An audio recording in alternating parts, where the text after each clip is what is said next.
Good day, welcome, सत श्री अकाल, welcome to the channel the home stay academy. जैसा कि आप लोग जानते हैं कि हम लोग उत्तराखंड के एयरबीएनबी कम्युनिटी लीडर्स हैं। तो एयरबीएनबी ने एक बहुत बड़ा समिट ऑर्गेनाइज किया था अपैक रीजन का, एशिया पैसिफिक रीजन का, जहां पे एशिया पैसिफिक रीजन के सारे community leaders were invited in Bangkok for a 2 day summit. It was a beautiful summit and a lot of community leaders from all over APAC region, that is India, Thailand, Malaysia, Indonesia, Japan, Korea, Australia, उनके साथ interact किया और बहुत सी learnings हैं जो हम आपके साथ शेयर करना चाहते हैं अब आने वाली फर्दर सीरीज में। तो आइए शुरू करते हैं। सबसे पहले आज का टॉपिक हम डिस्कस करेंगे कि domestic travel in India versus the APAC region. Very important topic because this will actually give you a guidance of how you prepare, better equip yourself for the future influx of tourism which is coming to your Airbnb. तो सबसे पहले हमने यहाँ पे ना ये समझना है कि APAC region में क्या हो रहा है और इंडिया के प्रोस्पेक्टिव में क्या चल रहा है। Airbnb डाटा हमें क्या बताता है।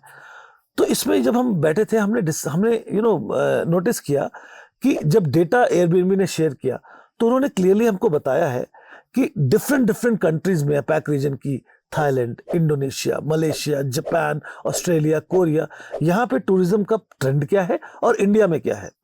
और इंडिया बिलीव में इज अ ह्यूज मार्केट, जो आपको अब धीरे धीरे पता लगेगा एयरबीएनबी के लिए, टोटली एक हॉस्पिटैलिटी इंडस्ट्री के लिए। तो उन्होंने क्लियरली बताया कि एयरबीएनबी की जो बुकिंग्स का डेटा है, इंडिया में जो टूरिज्म है तो majorly driven by domestic tourist है, जो लोग लोकल हमारे इंडिया के हैं। 85% of the bookings which have come on Airbnb have come from the domestic tourist in the Indian market as compared to APAC region. Japan में 50-60% international tourist है, Thailand में 60% तक इंटरनेशनल टूरिस्ट है, Australia में भी ऐसा ही है। तो वहां पे तो एक मिक्स है इंटरनेशनल और डोमेस्टिक टूरिज्म का। इंडिया क्लियरली बताता है डेटा 85% इंडिया का डोमेस्टिक, वेरी सस्टेनेबल फिगर्स। हम प्राउड हो सकते हैं कि हम खुद ही सेल्फ सस्टेनेबल है टूरिज्म को लेके। अब दूसरी बात आती है कि लोग प्रेफर क्या कर रहे हैं, एक टूरिस्ट क्या प्रेफर कर रहा है। तो ये उसमें ना बहुत क्लियरली निकल के 4-5 इंपॉर्टेंट प्रेफरेंसेस समझ में आए हैं कि लोग अपना अर्बन एरियाज में रहना प्रेफर नहीं कर रहे हैं। प्लेसेस जैसे हम पहले आते थे मसूरी में, तो मॉल रोड में मुझे होटल चाहिए, नहीं, अब ऐसा नहीं है। अब लोग नेचर सेंट्रिक जगहों को प्रेफर कर रहे हैं, जो ऑफ बीट है, थोड़ी सी डाउन ट्रॉडन है, places which peace is more important, जगह इज मोर इम्पोर्टेंट। और लॉन्ग स्टेज अब डिमांड में आ गए। लोगों को अब क्या हो गया, कॉन्ट्रैक्चुअल वर्क्स कर रहे हैं। तो इसमें क्या है, उनको रोटी कपड़ा मकान चाहिए और एक इंटरनेट वाईफाई का कनेक्शन चाहिए। उनका काम चल रहा है, अच्छे पैसे वो कमा रहे हैं रिमोटली वर्क करके। लॉन्ग स्टेज वो प्रेफर करें क्योंकि वो कहीं भी बैठ के काम कर सकते हैं, वर्क फ्रॉम एनीवेयर कॉन्सेप्ट। फिर क्या है, डोमेस्टिक ट्रैवल में टियर 2 टियर सिटीज बहुत ज्यादा योगदान दे रहे हैं। When I talk about tier 2 tier 3 cities, पहले टूरिज्म कंसंट्रेटेड होता था दिल्ली, बॉम्बे, ऐसे बड़े बड़े शहरों में, बट अब टूरिज्म गोवा, आपका देहरादून, उदयपुर, जयपुर में बहुत ज्यादा बर्स्ट हुआ है और डोमेस्टिक ट्रैवलर प्रेफर कर रहा है डोमेस्टिक लोकेशंस को। तो इसी दौरान हमने एक ऋषिकेश के अपने गेस्ट से बात की, तो उन्होंने बताया कि पहले ऋषिकेश का जो मार्केट था वो 6 महीने 7 महीने का सीजन होता था और फॉरेन टूरिस्ट ड्रिवन होता था।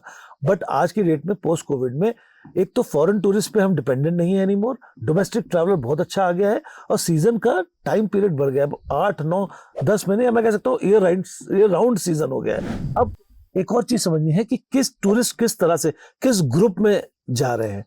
तो इसमें हमें डेटा जो बताता है एयरबीएनबी का कि फैमिली टूरिज्म, बच्चे, हस्बैंड वाइफ, उनके माता पिता, फैमिली का ग्रुप बहुत तेजी से बढ़ रहा है, खासकर इंडिया रीजन में और अदर रीजन्स में लाइक थाईलैंड, इंडोनेशिया, मलेशिया में, जहां पे 30% सर्ज आया है फैमिली ट्रैवल में।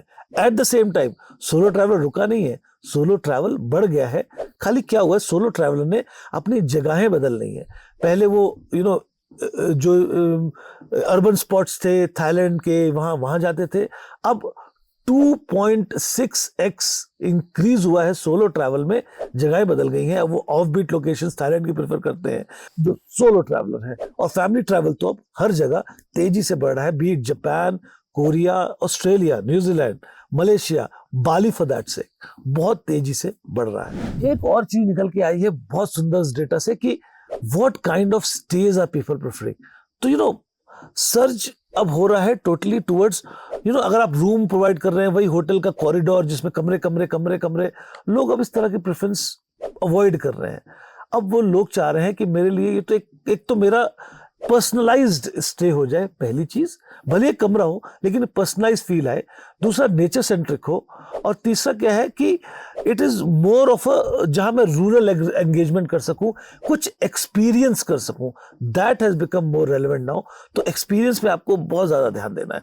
अब देखिए ये सब डेटा तो हमने चर्न किया, बट आप पूछेंगे यार ये डेटा हमें क्यों बता रहे हो एशिया पैसिफिक रीजन का, हम तो इंडिया सेंट्रिक है, हमें इंडिया में काम करना है। तो my friend why I am sharing this very important is कि देखो इससे दो चीजें निकल के आती हैं। अगर आप ये स्टैट लेके चलते हैं कि 85% बुकिंग इंडिया की डोमेस्टिक मार्केट से आती है, तो यू आर वेरी फ्री कि यार मुझे ना आप कंसंट्रेशन पूरा लगाना है डोमेस्टिक ट्रैवल पे, उसके प्रेफरेंसेस पे, और उस वो जो प्रेफर कर रहा है उस टाइप का स्टे उसको देना है। या आप दूसरी तरह के सोच सकते हैं कि यार 15% खाली अभी ट्रैवलर है फॉरेन मार्केट का जो इंडिया में आ रहा है, so there is a scope for huge growth. तो तब हम ये बात करेंगे यार अभी फॉरेन टूरिज्म बहुत तेजी से बढ़ने वाला है इंडिया में, तो उसके लिए क्या तैयारी करनी है, उसके लिए क्या प्रेफरेंसेस है, उनका क्या स्टे है, वो क्या चाहते हैं। तो तब my friend you have to study the APAC region, you know mature markets like Thailand, Bali, अपना वियतनाम भी ले लो, फॉर दैट्स एक बहुत अच्छा मार्केट हो गया, ऑस्ट्रेलिया, न्यूजीलैंड, यहाँ पे फॉरेन टूरिस्ट का इन्फ्लक्स ज्यादा है। तो फॉरेन टूरिस्ट वहां पे क्या डिमांड कर रहा है, किस तरह का स्टे डिमांड कर रहा है, बिकॉज मेजर टूरिस्ट वहां पे US, UK, Germany, England, India से भी आते हैं। तो यही टूरिस्ट जो थाईलैंड में आ रहे हैं वो आपको इंडिया को प्रेफर करेंगे आने वाले टाइम में, जो उनका सर्ज होगा। तो तब हमें रेडी रहना है उनके प्रेफरेंसेस के लिए। तो हमें स्टडी करना है अपेक रीजन के मार्केट को, वहां पे क्या डिमांड में है, वहां पे क्या चल रहा है, और अकॉर्डिंगली ट्वीक करना है अपने स्टेज को, so that we are ready for the foreign customers, we are open for big business which is coming to our industry. So this my friend was the study of APEC region, जहां में हमने India के demand को और APEC reason को study किया, और आपको इसमें से इन्फ्रेंस निकालना पड़ेगा कि अपेक रीजन का मार्केट कैसे चल रहा है और इंडिया का मार्केट आगे फ्यूचर में कैसे बिहेव करेगा। So I hope this was a good data, आपको अच्छी तरह से समझ आ रहा होगा कि फ्यूचर रेडी मुझे कैसे होना है एयरबीएनबी के लिए, और बाकी तो हमारा चैनल आप देखते रहिए, फ्यूचर रेडी आप वैसे भी हो जाएंगे। So if you like our channel please do like, subscribe and comment. और अब तो हमने एक कंसल्टेंसी सर्विस भी चालू की है free of cost, you can book our consultancy service and take advantage of that. Thank you so much, मिलते हैं अगले एपिसोड में।